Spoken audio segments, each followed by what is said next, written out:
Hello everybody and welcome to In My Mug episode 243 on Monday the 8th of July 2013. I am your host Stephen Layton and this week I have an amazing coffee with an amazing story that costs an amazing price, but more on that after the news. So do you like the new news graphic? How exciting is that? Oh, that graphic was stolen from the video I'm going to show you here. It's the new Has Been Guest coffee for July, which is inspired by National Baked Bean Month. Hello, this is the Has Been News. This month is Baked Bean Month. I'm very sorry. Where we celebrate the fruit that makes you toots. Oh, how embarrassing. To celebrate, oh my days. Has Been has launched Baked Bean. I'm so sorry. Beans, get it while stops last. Yes!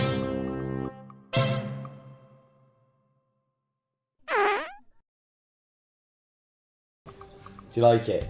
I really like it.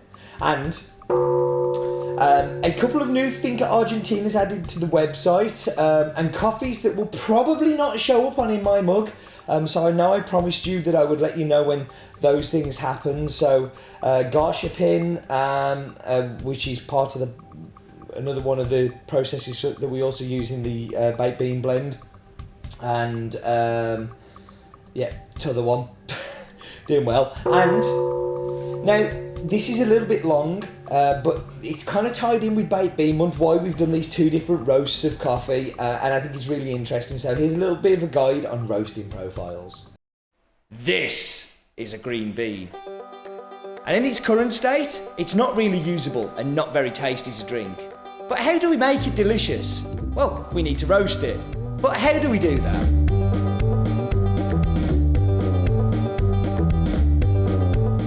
At origin, the beans are dried between 10 and 13%, so our aim here is to dry the beans further. We heat the roaster up to 250 to 300 degrees C, depending on which roaster we're using, and then drop the beans in. At about 3/4 of the way through the roast, we begin to see some very visual and physical changes in the coffee. We also see some of the chemistry of the coffee bean changing. This is the point where we can start to influence and develop the flavours within the bean. At this stage, oils within the coffee bean begin to expand and the cellular structure weakens. The beans go from taking in heat or endothermic reaction to the cell walls breaking and releasing energy and generating its own heat, or exothermic. Subtle popping and cracking sounds can be heard during the reaction, hence this stage known as first crack. With the beans being heated and generating their own heat, the roaster's attention is needed to control those chemical changes in the coffee. If you use too much heat too quickly, you can overshoot the target roasting temperature. If we continue to heat the beans further, there is a second round of cellular breakdown. This second crack needs all the same care and attention as before to control the temperature and the roast. Heating beyond second crack, we begin to see oils develop on the outside of the bean and caramelisation of the sugars, and ultimately incineration. Some people call this dark roast, we call it burnt. Controlling these variables of temperature and time is called profiling. Now profiling can be quite complicated, but what we're going to do is break this down into three very broad and simple profiles. Profile 1, full steam ahead. This is where first crack occurs and the roaster keeps to his course. The heat going in doesn't change, so the exothermic reaction vastly increases the temperature. This can be represented in a curve like this. This can accentuate acidity and complexity, but often to the detriment of body and complex sweetness. Profile 2, steady as she goes. The heat is removed during the first crack to prevent overshooting of temperature. After first crack occurs, gentle heat is reapplied, making sure the temperature doesn't drop, but the roast time is dragged out as long as possible. This profile will increase body, accentuate richer, fuller flavours, but often to the detriment of acidity and clarity. Profile 3, straight and true. This is where first crack occurs and the heat is reduced but not removed, allowing first crack's exothermic temperatures to happen, but in a controlled way. After first crack is completed, heat is reapplied so the temperature climbs steadily. This profile is the best of both worlds, increasing the body of the first profile while keeping some of the acidity that the second profile can lack. This also gives a more complex sweetness. But the most important skill of the roaster is to pay attention. Smells and sounds will give us far more clues than our eyes, although paying attention to those temperatures and what's actually happening to the bean can be useful. A roaster must rely on their experience to combine all of this information together to get the very best out of the green bean.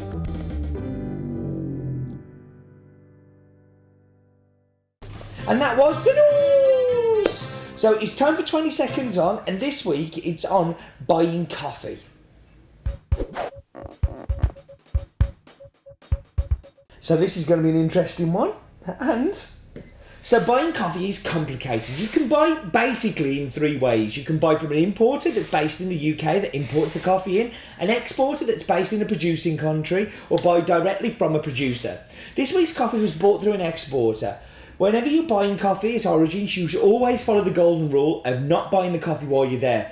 The sun, the people and the urge to do good things can cloud your buying judgment.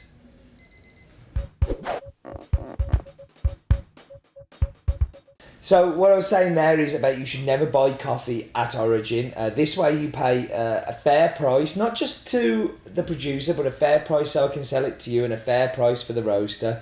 There's really no good way of buying coffee. We've bought some amazing coffees that everybody's done well out of from importers, just as much as we have directly, just as we much have exporters. It's such a complicated thing that there's no one way that is right. But why am I talking about buying? Well, this week's coffee, I got to meet the grower while I was on a trip at an exporter's office in Costa Rica.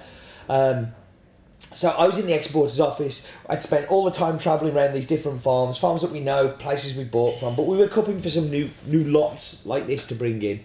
And basically I cooked about 4 tables of 12, so kind of did 48 coffees. But on the first table, I found this amazing coffee that I absolutely was like, wow!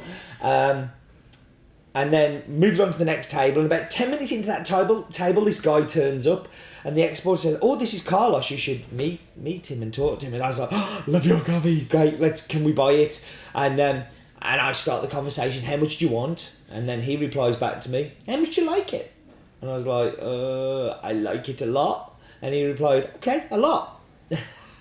Luckily, at that point, a grown-up stepped in from the exporters and kind of made sure that I didn't give away my watch and my jewellery and my house and my car and my pension plan. And we ended up agreeing a price for this coffee with the exporter. So the exporter very transparently adds a little bit on for handling and introducing us to the coffees, and then we know exactly what goes to the producer. But we paid a good chunk for this coffee, and I think it is well worth it. The reason I think it's well worth it is a tiny farm. So it's so tiny it doesn't have a name. So we've called it Carlos Arietta, after the man himself, the guy who looks after and tends to the farm with his family. The farm is located in the Western Valley region, near to the town of Lourdes de Naranjo, and is a small farm located around about 1,600 metres above sea level and contains 96%. I'm going to be very precise now. It contains vast majorities Cattura with the tiniest bit of Villasarci. And to give you an idea of production, he produces about 600 to 900 kilos a year. Carlos runs the farm with his wife, and he has 4 children, which is Maria, Isabel, Jessica, Karen, Stephen. Got a feeling there's a Jose as well. Anyway, and they all help on the farm. He's owned the farm for 40 years, but this is the first time he's ever been able to process for himself. And because of that, he started working with the exporter. And because of that, we got introduced to this coffee fairly early in the season. I travelled to Costa Rica in January, which was very early, but it allows me to find little gems like this. So the stats of the farm is called Carlos Arietta. It is nearest city is Lourdes de Naranjo in the Western Valley. It's Cattura with the tiniest bit of Villasarci. Altitude is 1600 metres above sea level, and is a fully washed and sun-dried coffee. And that's as much as we know about it. I'm very much hoping to go out and visit Carlos next year. I definitely would like to go to Costa Rica again. I had a wonderful time this year. And you get to see so many farms in Costa Rica. They're just, lots of the places we buy are all very close to each other. But because I haven't been, this is going to be the superest vague ever map bit. It's the map bit, no expense spent. It's the map bit. So, hello. You know the drill. You know what we have to do. This is what we do every week. We go down, we go up. It seems like every week at the moment we go to Central America.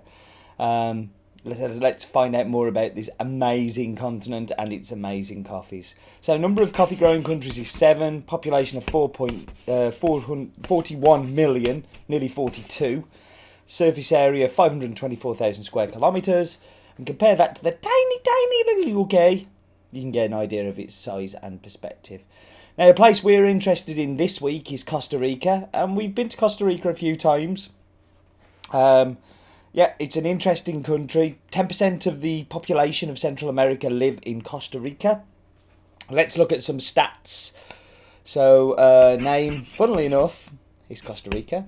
Population 4.7 million. Size 51,000 square kilometres. And capital city is San Jose. Which is one of the most progressive and developed capital cities in the world. You have Intel with a very big base there. But let's zoom down into the country, and we should zoom down into the farm, which is just there. You can see Carlos Arietta. Zacero is just above it. And just below is the town of Naranjo. Now, this is a bit of a guess that it's here. I know it's on the road from Lourdes de Naranjo on the way to Cicero. I've had to guess a little bit that it's there. I can't find out the exact coordinates. If I do find out, I promise I will re-record this map bit. And I do have an email out to Carlos and to the exporter to try and find out.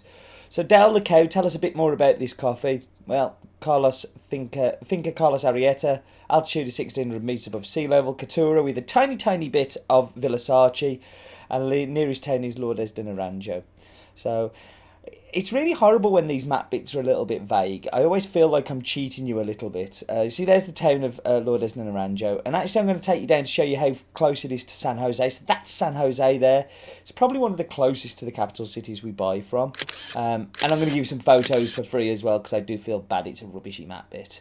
So that's the one on the left is the photo that I had took when I met Carlos at the cupping lab. So that was the map bit.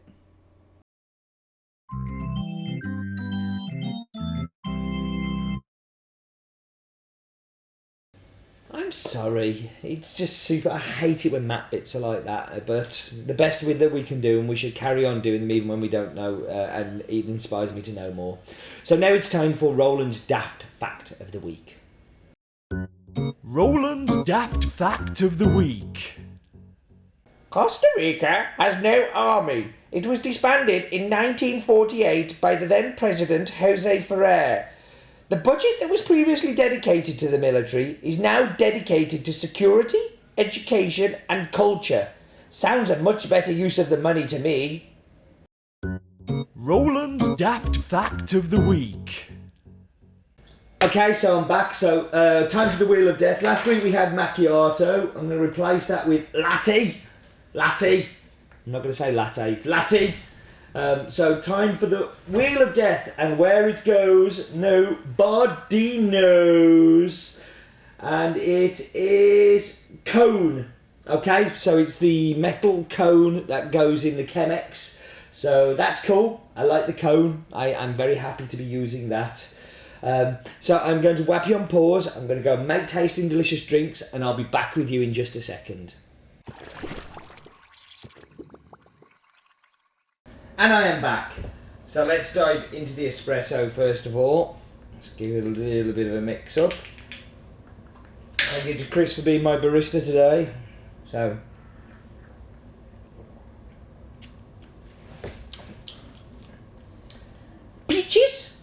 and pineapple and zingy, zesty, super clean are the things that really jump out at me on this espresso.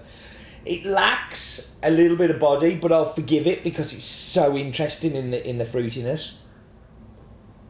It's an amazingly special, delicious coffee. So, time for cappuccino.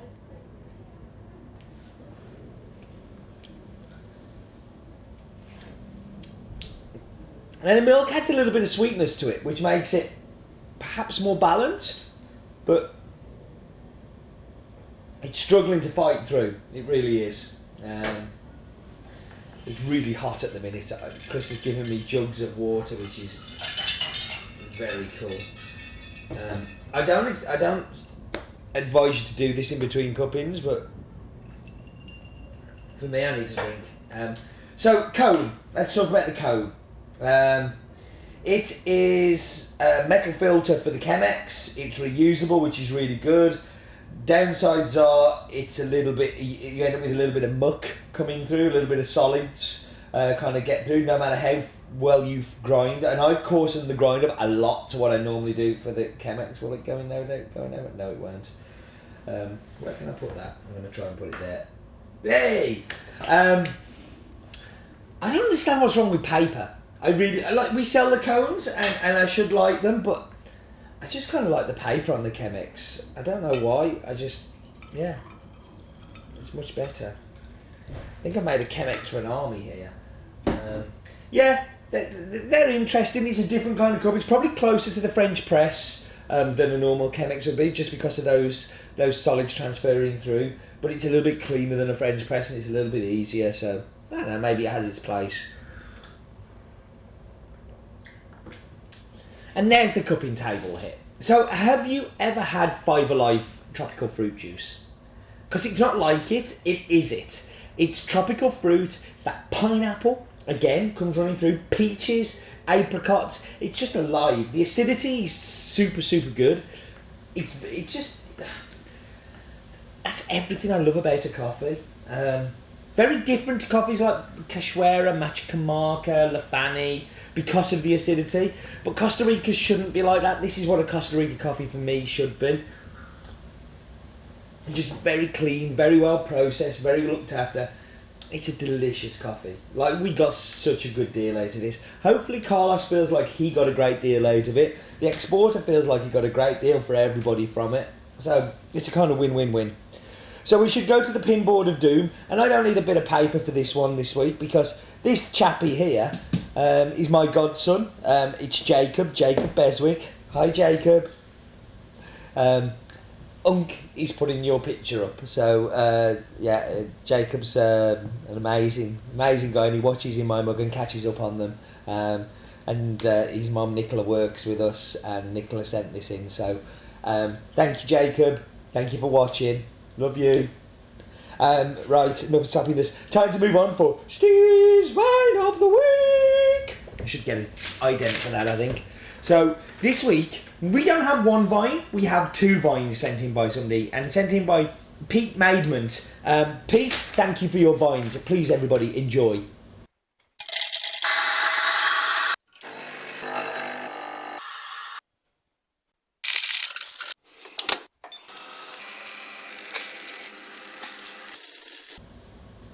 Awesome. Keep sending them in, people, please. I've got a couple, but I need more. So please send in vines. Send in vines. Now, thank you for what you have sent so far. It's been brilliant. It's been great to have a few come in. Pete's sending two in. It's been awesome. But please keep them coming. And do remember, life is too short for bad coffee. And this is delicious.